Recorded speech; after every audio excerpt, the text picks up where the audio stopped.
என்ன மாதிரி கதைக்களம் எடுத்து பண்ணணும், என்ன மாதிரி கதாபாத்திரம் இனிமே நம்ம சூஸ் பண்ணி பண்ணணும் அப்படிங்கிறது ப்ளூ ஸ்டார் எனக்கு கற்றுக் கொடுத்துச்சு. ஸோ அதுக்கு வந்து ஒரு நன்றி. இது எல்லாத்தையும் தாண்டி ரொம்ப ரொம்ப முக்கியமான ஒரு விஷயம், எங்க அப்பா அம்மாவுக்கு ஒரு சந்தோஷத்தை கொடுத்துச்சு. அவங்க முகத்துல ஒரு புன்னகையை பார்த்தேன். எனக்கு எனக்கு அதை விட எனக்கு வேற எதுவுமே முக்கியம் இல்லை. ஏன்னா எனக்கு தெரியும் நான் எவ்வளவு ஏக்கத்துல இருந்தனோ அதை விட 100 மடங்கு ஜாஸ்தி எங்க அப்பா அம்மா ஒரு ஏக்கத்துல இருந்தாங்க. ஸோ அதுக்கு வந்து ப்ளூ ஸ்டார் எனக்கு கொடுத்த ஒரு கிஃப்ட். இவருக்கும் இந்த வெற்றி வந்து ரொம்ப டிசர்விங்கான ஒரு வெற்றி அப்படின்னே சொல்லலாம். சாந்தனு ஒரு பெரிய பெரிய கைத்தட்டலோட ஒரு அழைச்சிடலாம். Please share a few words. முதல்ல நடுவில் நான் 2 நிமிஷம் எந்திரிச்சு போனால் அதுக்கு மன்னிக்கவும். ஏன்னா ஆடியோ லான்ச்சில் இதே மாதிரி தான் ஆச்சு. ரொம்ப நேரம் அடக்க முடியாமல் உட்காந்துருந்தேன். அப்புறம் இருந்த நர்வஸ்னஸில் வந்து பாதி பேசுறது என்னெல்லாம் நினைச்சோன்னா அது எல்லாத்தையும் மறந்துட்டேன். ஸோ அதனால இப்போ அதே மாதிரி ஆயிடக்கூடாது அப்படின்னு ஒரு 10 மினிட்ஸ் டைம் எடுத்துக்கிறேன். நிறைய நான் சொல்ல வேண்டியிருக்கு. இந்த வாட்டி மறந்துடக்கூடாதுன்னு கொஞ்சம் எழுதி வச்சுட்டு வேற வந்தேன்.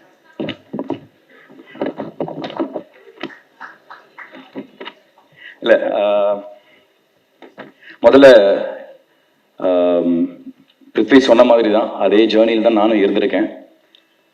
என்னோட ஒவ்வொரு படத்துக்கும் வந்து ஸ்டேஜில் சொல்லுவாங்க இந்த மாதிரி இப்போ இல்லைங்க இந்த படத்தோட வெற்றி விழாவில் நம்ம சந்திப்போம்னு. அது வந்து எனக்கு இன்னும் இங்கே நிற்கிறது வந்து எனக்கு வந்து ஒரு ட்ரீம் மாதிரி தான் இருக்குது. நம்ம வாழ்க்கையில் இது நடக்குதா அப்படிங்கிற நேத்தி கூட என் ஒய்ஃப் கீகி கிட்ட சொல்லிட்டு இருந்தேன். நேத்தி கூட கீகி கிட்ட தான் சொல்லிட்டு இருந்தேன்மா, எனக்கு நம்பவே முடியலம்மா என் லைஃப்ல இப்படி ஒரு நல்லது நடக்குதா அப்படின்னு. ஸோ இந்த வெற்றி படம் இதை வெற்றி படம் ஆக்கிய பத்திரிகை நண்பர்கள், ஊடக நண்பர்கள், மக்கள் எல்லாருக்குமே ரொம்ப ரொம்ப நன்றி. Thank you for giving me this success. இது நான் ஆடியோ லான்ச்லேயே சொல்லியிருந்தேன், இது வந்து எனக்கு ரொம்ப ஒரு ஸ்பெஷலான ஒரு ஃபிலிம் அப்படின்னு. இது ஏன் ஸ்பெஷல் அப்படின்னா வந்து ஃபர்ஸ்ட் ஆஃப் ஆல் இது எனக்கு ஒரு நிறைய பரிசுகள் இந்த படம் எனக்கு கொடுத்தது, நிறைய சர்ப்ரைசஸ், நிறைய கிஃப்ட்ஸ் ஒன்று கொடுத்தது. என்னன்னா முதல்ல வந்து எல்லாருமே வந்து நான் எல்லா யூடியூப் வீடியோஸும் பார்த்தேன், பப்ளிக்கோட ஃபீட்பேக் பார்த்தேன், உங்களோட ரிவ்யூஸ் எல்லாத்தையும் பார்த்தேன். யுனானிமஸாக எல்லாருமே வந்து என்னோட இந்த படத்தையும் சரி என்னை பற்றியும் சரி எல்லாருமே ஒரு 100% ஒரு ஆதரவு வந்து கொடுத்துருக்கீங்க. ஸோ இது வந்து என் லைஃப்பில் எனக்கு இது கிடைச்சதே இல்லை. ஸோ அது வந்து ப்ளூ ஸ்டார் எனக்கு கொடுத்த ரொம்ப ஒரு ஸ்பெஷல் கிஃப்ட். அதுக்கப்புறம் அஃப்கோர்ஸ் நான் அன்றைக்கே சொன்ன மாதிரி வந்து சக்கரக்கட்டி ரிலீஸ் ஆகி கரெக்டாக இந்த படம் ரிலீஸ் 25th அன்னைக்கு வந்து 15 வருஷம் 4 மாதம், அதாவது 5600 நாள் ஒரு வெற்றி படம் எனக்கு கிடைக்கிறதுக்கு. ஸோ அது வந்து ப்ளூ ஸ்டார் எனக்கு கொடுத்த ஒரு கிஃப்ட், அதுக்கு ஒரு நன்றி. மூணாவது இந்த படம் வந்து எனக்கு சினிமா பற்றி ஒரு பாடம் கற்றுக் கொடுத்துச்சு. என்ன மாதிரி கதைக்களம் எடுத்து பண்ணணும், என்ன மாதிரி கதாபாத்திரம் இனிமேல் நம்ம சூஸ் பண்ணி பண்ணணும் அப்படிங்கிறது ப்ளூ ஸ்டார் எனக்கு கற்றுக் கொடுத்துச்சு. ஸோ அதுக்கு வந்து ஒரு நன்றி. இது எல்லாத்தையும் தாண்டி ரொம்ப ரொம்ப முக்கியமான ஒரு விஷயம், எங்க அப்பா அம்மாவுக்கு ஒரு சந்தோஷத்தை கொடுத்துச்சு. அவங்க முகத்துல ஒரு புன்னகையை பார்த்தேன். எனக்கு எனக்கு அதை விட எனக்கு வேற எதுவுமே முக்கியம் இல்லை.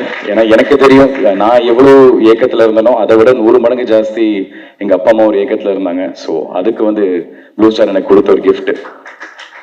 இங்க நான் ஆடியோ லான்ச்லேயே ஃபர்ஸ்ட் எல்லாருக்கும் தேங்க் பண்ணியிருந்தேன். பட் அகைன் மறுபடியும் இங்கே நான் தேங்க்ஸ் சொல்லணும். முக்கியமாக first starting from Sakthi film factory, Sakthi Velan sir இந்த படத்தை வந்து 10 தொட்டி வரைக்கும் எல்லா இடத்துலையும் கொண்டு போய் ரீச் பண்ணது, அவரோட பிராண்டிங், அவருக்கு ஒரு பெரிய தேங்க்ஸ் நான் சொல்லிக்கிறேன். அதுக்கப்புறம் producers Murthy sir and Soundarya ma'am, இவ்வளோ சப்போர்ட்டிவான ப்ரொடியூசர்ஸாக இருந்திருக்கீங்க. அண்ட் அகெயின் எங்கள் எல்லாருக்குமே ஒரு பெரிய பிராண்ட் இந்த படத்தை திரும்பி பார்க்க வச்ச ரஞ்சித்னா, தேங்க்யூண்ணா. நானும் அவர்கிட்ட ஆரம்பத்துலேருந்து கேட்டுட்டு இருந்தேன், கரெக்டான படத்தில் வந்து உனக்கு கொடுக்குறேன் அப்படின்னு சொல்லி கரெக்டான படம் ப்ளூ ஸ்டாரை எனக்கு கொடுத்தாரு. ரொம்ப ரொம்ப thanks. Coming to my writer and director, இவங்க 2 பேரும் நான் ஒன்றா பார்க்குறேன்னா 2 பேருமே சேர்ந்து தான் இந்த படத்தை எழுதியிருக்காங்க. இந்த ரைட்டருங்கிறது எவ்வளோ முக்கியங்கிறது வந்து எனக்கு எங்கள் அப்பா கிட்ட இருந்தால் நான் உணர ஆரம்பித்தேன். ஏன்னா ஒரு ரைட்டர் டிசைட் பண்ணால் மட்டும்தான் அந்த படம் வெற்றி படமா இல்லையாங்கிறது அங்கே டிசைட் ஆகும். அந்த ரைட்டிங் அவ்வளோ பியூட்டிஃபுல்லாக இருந்துச்சு. இதை நான் ஸ்கிரிப்ட் படிக்கிறப்போ, அதாவது ஈஸியான விஷயத்த என்கிட்ட கொடுத்துட்டாங்க. 80% கஷ்டமான வேலையை வந்து அவங்க பண்ணாங்க அந்த ரைட்டிங்ல கொண்டு வருது. அந்த மீதி அவங்க எழுதின விஷயத்த அப்படியே நான் டெலிவர் பண்ற மட்டும்தான் என்னோட வேலை. ஸோ இன்னைக்கு எல்லாருமே இவ்வளவு கைத்தட்டல், இவ்வளவு பாராட்டுகள் வருதுன்னா அது அந்த ரைட்டிங்ல இருந்ததுனால மட்டும்தான். ஸோ அதனால என்னோட ரைட்டர் தமிழ் பிரபானா அண்ட் என்னோட டைரக்டர் பிரதர் அப்படி. ஸோ பிரதர் ரொம்ப ரொம்ப தேங்க்ஸ் பிரதர். அதுக்கப்புறம் இந்த படத்துல ஒர்க் பண்ண மற்ற டெக்னீஷியன்ஸ் இதெல்லாம் தான் அன்னைக்கு அடக்க முடியாம அன்னைக்கு நான் மறந்துட்டேன். டிஓபி தமிழ் பிரதர் 20 நாள் ஷூட்டிங் முடிஞ்சிருச்சு. முடிச்சுட்டு ஒரு நாள் ரூமுக்கு நானும் அசோக் பிருத்திலாம் போயிட்டு இருந்தோம். அப்போ வந்து என்ன கூப்பிட்டாரு, ப்ரோ ஒரு நிமிஷம் ப்ரோ அப்படின்னாரு. என்ன பிரதர்னா, இந்த நீங்க இப்படி பேட்டிங்ல நிக்கிறீங்க, அப்போ பால் இந்த பக்கம் அப்படி போயிட்டே இருந்துச்சு, அப்ப அம்பையர் ஆவனா இப்படி கையை தூக்கிட்டு இருந்தாரு அப்படின்னா என்ன பிரதர்? பிரதர் என்ன பிரதர் சொல்றீங்க? இல்ல பிரதர் இப்படி நின்று இருந்தீங்களா? இல்ல பிரதர் அதை சொல்லல, நீங்க என்ன கேக்குறீங்க உங்களுக்கு புரியுதானே? இல்ல பிரதர் புரியல தான் கேக்குறேன்.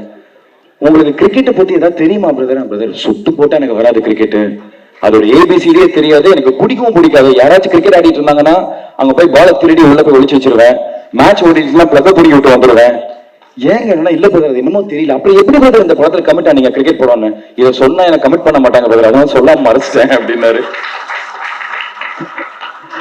ஆனா அதுலயும் a lot of respect, because இந்த ஸ்போர்ட்டை பத்தி எதுவுமே தெரியாம அதை கத்துக்கணும்னு ஒரு ஆர்வத்தை எடுத்து அதை தெரியாம நடிக்கிறது ஒரு கலை தான். சோ அதனால வந்து அதை கத்துக்கணும்னு ஒரு ஆர்வமா எடுத்து இன்னைக்கு சினிமாட்டோகிராஃபிக்குன்னு தனியா வந்து அவர் பேர் போடுறப்போ எல்லாரும் அவர் பர்டிகுலரா மென்ஷன் பண்றப்போ அவ்வளவு பாராட்டுகள்.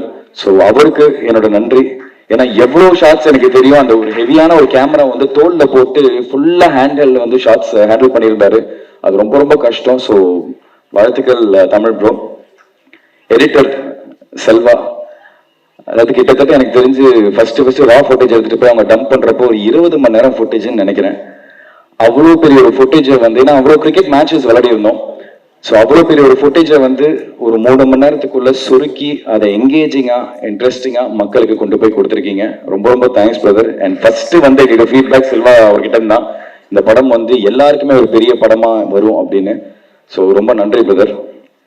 மியூசிக் டைரக்டர் அஃப்கோர்ஸ் கோவிந்த் வசந்தோட சாங்ஸ்னால தான் வந்து இன்னைக்கு ஃபர்ஸ்ட் இந்த படம் வெளியில போய் பட்டி தொட்டி வரைக்கும் போய் ரீச் ஆயிருக்குன்னா அது கோவிந்த் வசந்தா அவரோட சாங்ஸ் தான். அவருக்கு பக்கபலமா இருந்த அறிவு பிரதர், ரொம்ப ரொம்ப அவருக்கு நன்றி. இந்த படத்துல பாடின எல்லா சிங்கர்ஸ் அண்ட் எல்லா மியூசிஷியன்ஸ் எல்லாருக்குமே.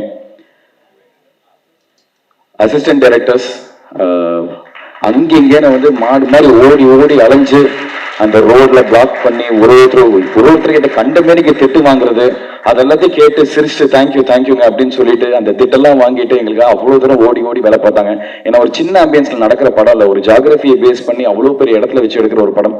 ஸோ பயங்கரமா அவங்க உழைச்சிருக்காங்க. ஸோ அந்த அசிஸ்டன்ட் டைரக்டர்ஸ், அதுக்கப்புறம் எல்லாருமே டெக்னிக்கல் க்ரூல இருந்து லைட்டை தூக்குன லைட்மேன்ல இருந்து ப்ரொடக்ஷன்ல வேலை பார்த்த அண்ணா அக்கா எல்லாருக்குமே ஒரு பெரிய நன்றி. எல்லாருக்குமே ஒரு பெரிய ஒரு உழைப்பு போட்டிருக்காங்க இந்த படத்துல. அப்புறம் முக்கியமா blue star boys and alpha boys, இந்த படத்துல வந்து எல்லாருக்குமே ஒரு முக்கியத்துவம் கொடுத்திருக்காங்க. ஸோ அதுல வந்து ஆல்பா பாய்ஸ் குரூப்ல இருந்த தாமு, தருண், வெற்றி, முரளி, பிரகாஷ், அதுக்கப்புறம் ப்ளூ ஸ்டார் பாய்ஸ்ல இருக்கிற சுதாகர், ராகுல், உதய், விக்கி, ரிஷி, கவின், இவங்க எல்லாருக்கும், ஜெயண்ட் 11 எங்களோட ஃபைனல்ஸ்ல எங்களோட விளையாடின ராகவ், விக்னேஷ், சச்சின், ரஞ்சித் அண்ட் முக்கியமா கோச் பாலாஜி, இவங்க எல்லாருக்குமே ரொம்ப ரொம்ப நன்றி. ஒரு வழியா எல்லாம் கொஞ்சம் நர்வஸ்னஸ் இல்லாம பேசியிருக்கேன்னு நினைக்கிறேன். இது எல்லாத்தையும் தாண்டி எனக்கு இந்த படத்துல கிடைச்ச ஒரு மிகப்பெரிய பரிசு, நான் ஒரு விஷயத்த படிக்கணும்னு நினைக்கிறேன். இது எனக்கு நேற்றுக்கு ஒரு ப்ரோக்ராம் போயிருந்தோம், ஜி தமிழோட ஒரு ப்ரோக்ராமுக்கு. ஸோ எனக்கு சர்ப்ரைஸ் பண்ணணும்னு சொல்லி அவங்க ஒரு வேலையை பார்த்துருந்தாங்க. என்னன்னா எங்க அப்பா கிட்ட வந்து ஒரு கடிதத்தை எழுதி வாங்கிட்டு வந்திருந்தாங்க. இந்த கடிதம் நான் படிக்கிறப்போ நேற்றுக்கு எனக்கு ரொம்ப இமோஷனல் ஆயிடுச்சு. பிகாஸ் எல்லா வீட்லயும் இருக்கிற எல்லா அப்பா பையன் மாதிரி வந்து நானும் எங்க அப்பா பெருசா அவ்வளோவெல்லாம் பேசிக்க மாட்டோம். டைனிங் டேபிள் உட்காந்து சாப்பிடும் போது கூட நான் சாப்பிடுவேன், அவர் சாப்பிடுவார், நான் ஏஞ்சி போயிடுவேன், அவர் ஏஞ்சி போயிடுவார். ஏதாவது சினிமா பார்த்துட்டு வந்தா மட்டும் அந்த சினிமா பத்தி பிளஸ் அண்ட் மைனஸ் இதெல்லாம் நாங்கள் டிஸ்கஸ் பண்ணுவோம். ஸோ அதை தாண்டி எனக்கு எங்க அப்பாவுக்கு எந்த விதமான கான்வர்சேஷன் பெருசா லைஃப்ல, ஒரு தோளுக்கு மேல வளர்ந்ததுக்கு அப்புறம் எந்த விதமான கான்வர்சேஷன் இருந்ததில்லை. ஆனா ஒரு 15 வருஷம் நான் சொன்ன அந்த எனக்கு இருந்த அந்த ஒரு ஏக்கம் அவருக்கும் இருந்திருக்கு. அந்த 15 வருஷம் அவர் பேசாம என்கிட்ட இருந்தது எல்லாமே இந்த ஒரு 4 பக்கத்துல அவர் எழுதி கொடுத்திருந்தாருங்கிற நான் ரொம்ப உணர்ந்தேன். ஸோ இதை நான் கண்டிப்பா இது எல்லாருக்கும் படிக்கணும்னு நினைக்கிறேன். Sorry if I'm taking some time. என் பிரிய மகன் சிங்காவுக்கு உன் அன்பு அப்பா ஆசை முத்தங்களுடன் எழுதும் கடிதம். அநேகமா இதுதான் முதல் கடிதமா இருக்கும்னு நினைக்கிறேன். ஏன்னா கடிதங்கள் மூலமா நம்ம பேசுற அளவுக்கு ஒரு பெரிய இடைவெளி இருந்ததே இல்லை. அதோட எனக்கு இங்கிலீஷ் எழுத வராது, உனக்கு தமிழ் படிக்க வராது. அது முழுசா உண்மை இல்லைங்க, தமிழ்ல தான் எழுதியிருக்கு, நான் படிச்சுட்டு இருக்கேன். அவர் கையெழுத்து எனக்கு அவ்வளவா புரியாது. எனக்கு இங்கிலீஷ் எழுத வராது, உனக்கு தமிழ் படிக்க வராது. இப்ப இல்ல, சின்ன வயசுல இருந்து நீ வேட்டியம் அடிச்சுக்கிட்டு படத்துல டயலாக்ஸ் வந்து நீ கேட்டு கேட்டுதான் மனப்பாடம் பண்ணி நடிச்சிருக்க. இப்ப காலங்கள் வேகமா உருண்டோடி உனக்கு கல்யாணமா ஆயிருச்சு. சின்னப்போ நீ ஒரு சின்ன டைலமால இருந்த. அதாவது உனக்கு கிரிக்கெட் ரொம்ப நல்லா வருதுன்னு உங்க ஸ்கூல் கிரிக்கெட் கோச் உன்னை அதுல வந்து விட்டா நல்ல பிளேயரா நீ வர வாய்ப்பு இருக்கு அப்படின்னு உங்க அம்மா மூலியமா எனக்கு ஒரு தகவல் ஒண்ணு வந்துச்சு. பெற்றவங்களா குழந்தைங்களுக்கு முதல்ல நல்ல படிப்பு தான் கொடுக்க வேண்டியது நம்ம கடமை. அதனால வந்து அதை கொடுப்போம், மத்தத அவங்க வந்து உணர்ந்து வளர்ந்து முடிவு பண்ணிப்பாங்க அப்படின்னு நானும் அம்மாவும் நினைச்சோம். ஆனா சும்மா கடந்த சங்க ஊதிக்கு எடுத்த கதையா ஒரு நாள் நான் வந்து ஒரு டைலாகை எழுதி படிச்சு பார்த்துட்டு இருக்கிறப்போ நீ திடீர்னு அந்த ரூம்குள்ள நுழைஞ்ச. நான் வாயை வச்சுக்கிட்டு சும்மா இருக்காம, டே சிங்கா, என் படத்துல உன் வயசுல என் மகனா நடிக்கிற மாதிரி ஒரு கேரக்டர் இருக்கு, நீ நடிக்கிறியான்னு கேட்டேன். நீ நடிக்கிறியான்னு கேட்ட, நான் யோசிக்காம கேட்டேன். நீயும் சாதாரணமா ஓகே நடிக்கிறேன், என்ன பண்ணணும்னு நீயும் சொல்லிட்ட. எனக்கு ஒரு சின்ன ஷாக் ஆயிருச்சு. சரின்னு ஒரு டைலாக் ஒன்று சொல்லி வெளியில இருந்து உள்ள வந்து டைலாக பேசிக்கிட்டே சோஃபால இருக்கிற புக்ஸை நகர்த்தி வச்சு ஒரு டவலை மடிச்சு வச்சுக்கிட்டு இந்த டைலாக்ஸை பேசணும்னு சொன்னேன். நீயும் ஒரு தடவைக்கு 2 தடவை டைலாக கேட்டு தெரிஞ்சுக்கிட்டு வெளியேறி போனேன். நான் ஆக்ஷன் சொன்ன உடனே டைலாக பேசிக்கிட்டே உள்ள வந்து அந்த டவலை மடிச்சு வச்சுக்கிட்டு அந்த சோஃபால இருக்கிற புக்ஸை எடுத்து வச்சுட்டு ஓகேயான்னு கேட்டேன். இப்ப நான் பேந்த முழிச்சேன். நீ சரியா கரெக்டா நடிச்சதுக்கு அப்புறமும் நான் பேக் அடிச்சிட்டேன்னா உனக்கு ரொம்ப ஹர்ட் ஆகிரும்னு லீவ் நாட்களா பார்த்து நான் ஷூட்டிங்கை வச்சு இந்த படத்தை முடிச்சேன். அது கிரிக்கெட்ல இருந்து உன் ரூட்டை நடிகனா தசை மாத்திருச்சு. அதுக்கப்புறம் உனக்கு சக்கரக்கட்டி படத்துல எல்லாம் அமைஞ்சும் சக்சஸ் சரியா அமையல. அடுத்தடுத்து அது தொடர வீட்டுல எல்லாருமே டிஸ்டர்ப் ஆனோம். ஆனா நானும் மம்மியும் உனக்கு கரெக்டான டேலண்ட் இருக்கு, தன்னம்பிக்கையை மட்டும் விட்டுறாதன்னு நாங்க உன்னை என்கரேஜ் பண்ணிக்கிட்டே இருந்தோம். நீயும் விட்டுறக்கூடாதுன்னு அப்பப்போ கொஞ்சம் சோர்ந்து போவ, ஆனா விடாம ஹார்ட் ஒர்க் பண்ணிக்கிட்டே இருந்த. உன் முதல் இன்ட்ரெஸ்ட் கிரிக்கெட்டா இருந்து அது மிஸ் ஆகியிருந்தும் டச் விடாம அப்பப்போ விளையாடிக்கிட்டே இருந்த. இப்போ ப்ளூ ஸ்டார் திரைப்படத்துல ஒரு கிரிக்கெட் பிளேயரா உனக்கு ஒரு கேரக்டர் கிடைச்சு படமும் சக்சஸ் ஆகி பேசப்படுற அளவுக்கு பேசப்படுற ரேஞ்சுக்கு உனக்கு பேரும் புகழும் இன்னைக்கு கிடைச்சிருக்கு. உன் உழைப்புக்கும் திறமைக்கும் கரெக்டான களம் அமைச்சு உன்னை தூக்கி விட்டவங்க தயாரிப்பாளர்கள் பா ரஞ்சித்னா, உன்னோட டைரக்டர் ஜெயக்குமார், உன் கூட நடிச்ச கோ ஆக்டர்ஸ் அண்ட் இந்த படத்தோட மொத்த டெக்னீஷியன்ஸ் எல்லாருக்கும் என்னோட மனமார்ந்த நன்றியை நான் தெரிவிச்சுக்கிறேன். நீயும் இதை எந்த உயரத்துக்கு போனாலும் நன்றியோட இதை மனசுல பிடிச்சு வச்சுக்கோ, பதிச்சு வச்சுக்கோ சார். நான் கிழக்கே போகும் ரயில் படத்துல ஹீரோவுக்கு கவிதை மாதிரி ஒரு வசனம் எழுதியிருந்தேன். எல்லாருக்கும் நேரம் வரும் தெரிஞ்சுக்கோ, நல்ல வழிக்கே நிலைச்சிருக்கும் புரிஞ்சுக்கோ, கல்லாருக்கும் செல்வம் வரும் தெரிஞ்சுக்கோ, காப்பாத்ததான் புத்தி இருக்கணும் புரிஞ்சுக்கோ, இத மனசுல என்னைக்குமே பத்திரமா பூட்டி வச்சுக்கோ, வெற்றிகள் உன்னை தொடரட்டும், வாழ்த்தி வணங்குகிறேன். மொத்த குழுவுக்கும் நன்றி அன்புடன் கேட்பார்கள். இது எனக்கு ரொம்ப எமோஷனல் ஆயிருச்சு. ஏன்னா எனக்கு நல்லா ஞாபகம் இருக்கு, எங்க அம்மா என்கிட்ட சொல்லியிருக்காங்க, எங்க அப்பா வந்து கண்ணீர் விட்டுருக்காரு. நான் நிறைய பேர் நான் வந்து லான்ச் பண்ணியிருக்கேன், நான் நிறைய பேருக்கு வந்து ஒரு பெரிய லைஃப் கொடுத்துருக்கேன். ஆனா என்னால வந்து என் பையனுக்கு வந்து அந்த விதமான ஒரு பிரேக்கை கொடுக்க முடியலன்னு. ஸோ அன்னைக்கு நான் யோசிச்சுட்டே இருந்தேன், எனக்கு ஒன்றும் பெரிய வெற்றிலாம் வேணாம், அந்த கண்ணீரை துடைக்கிற அளவுக்கு ஒரு சக்சஸ் எனக்கு கிடைச்சா போதும், அவர் சிரிச்சு ஒரு நாள் நான் பார்க்கணும், எனக்கு அது போதும்னு. அது இன்னைக்கு ப்ளூ ஸ்டார் மூலமா எனக்கு கிடைச்சிருக்கிறது எனக்கு ரொம்ப ரொம்ப சந்தோஷமா இருக்கு. அதை நான் ரொம்ப மனப்பூர்வமா நம்புறேன். ஸோ இது மனசார ஒரு விஷயம் சொல்றேன், இங்க எல்லாருக்குமே, இங்க இருக்கிற எல்லாருக்குமே ரொம்ப ரொம்ப ரொம்ப நன்றி. இது நான் என்னைக்குமே கண்டிப்பா ரஞ்சித்னா, ப்ரொடியூசர்ஸ் ஜெயினா, தமிழ் பிரபானா, நான் என்னைக்குமே இந்த நன்றியை நான் மறக்கவே மாட்டேன்.